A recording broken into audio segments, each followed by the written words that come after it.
علی کے باپ کے ایمان پر بات ہوگی تو پھر ہر ایک کے باپ کے ایمان پر بات ہوگی.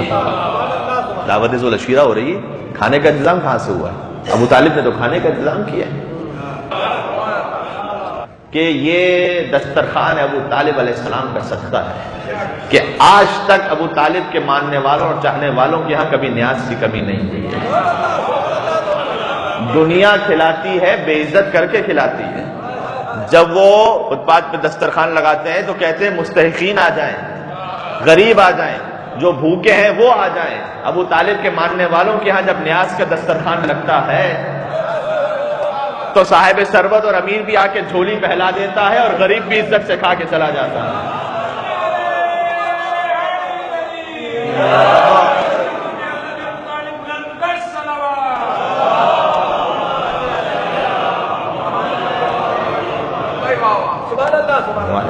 دیکھیں بڑا مشکل ہوتا ہے ایک ہی لمحے میں دو مختلف کیفیتیں اپنے اوپر طاری کرنا.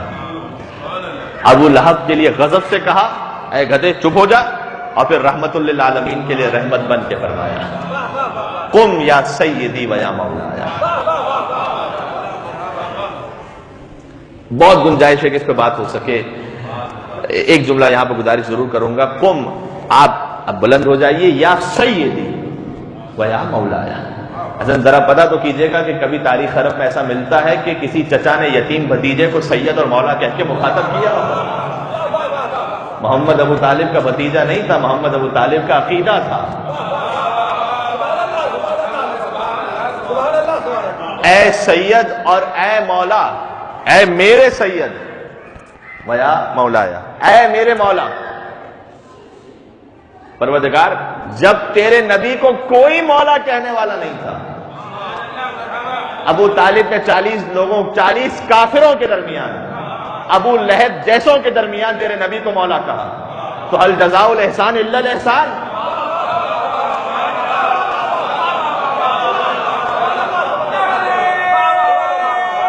ماشاءاللہ.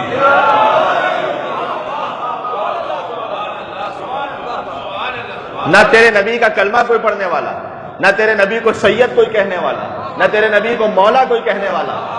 ابو طالب نے اتنے بڑے 40 کافروں کے درمیان تیرے نبی کو مولا کہا، تو کیا احسان کا بدلہ سوائے احسان کے کچھ اور ہو سکتا ہے؟ تو پروردگار کی صدا آئے گی کہ اے ابو طالب تو نے 40 کافروں میں میرے محمد کو مولا کہا، اپنے محمد سے تیرے بیٹے کو غدیر کے میدان میں 1.25 لاکھ حاجیوں کے درمیان مولا نہ کہلوا دوں تو مجھے خدا نہ کہہ. علی مولا، علی مولا.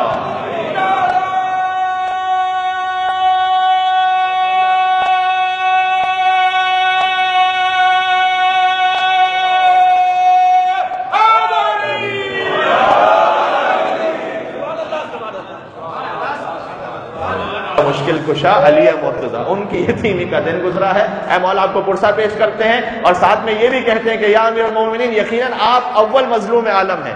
آپ کے فرزند حسین ابن علی ان سے بڑا مظلوم کوئی نہیں ہے، لیکن آج علی کا مزار بھی آباد ہے، حسین کا مزار کربلا میں بھی آباد ہے. ان کی زری بھی موجود ہے، گنبد بھی موجود ہے، لاکھوں زائرین بھی ہے، لیکن ابو طالب کا مزار وہاں کوئی چراغ جلانے والا نہیں ہے.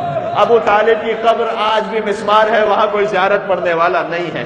وہاں زیارت پڑھنے والا دور کی بات ہے، ابو طالب کی قبر پہ کھڑے ہو کر کسی کو زیارت پڑھنے کی اجازت بھی. جنت المالا میں آج بھی ابو طالب علیہ السلام مظلوم ہے. سرکار خود جنت المالا تشریف لے گئے، ابو طالب کے جنازے کو خود دفن فرمایا. یہاں سے ایک جملہ کہہ کر میں چونکہ ہر مصیبت کا اختتام تو پھر کربلا مولا ہی کی جانب ہوتا ہے. حضور نے ابو طالب کو دفن کیا تو منزل کچھ اور تھی، اور بیمار کربلا نے جب اپنے چچا ابوالفضل عباس کو دفن کیا تھا تو منزل کچھ اور تھی. حضور نے کفن بھی پہنایا تھا، حضور نے اپنے چچا کو دفن کیا تو احترام کے ساتھ جنازہ سپرد لحد بھی کیا تھا، لیکن میرا بیمار امام یہ بھتیجا ہے اور چچا ہے ابوالفضل عباس علیہ السلام.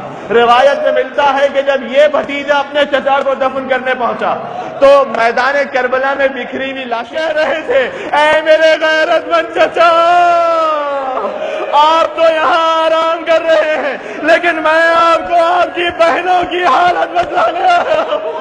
آپ کی وہ بہنیں جو کبھی گھر میں بھی بے مخنا چادر نہ ہوئی، آج کوفے کا بازار ہے علی و فاطمہ کی بیٹیاں بے مکنا چادر ہے. چچا خدا نے جو امتحان آپ سے نہ لیا وہ آپ کا بھتیجا سید غیرت مند بھتیجا سے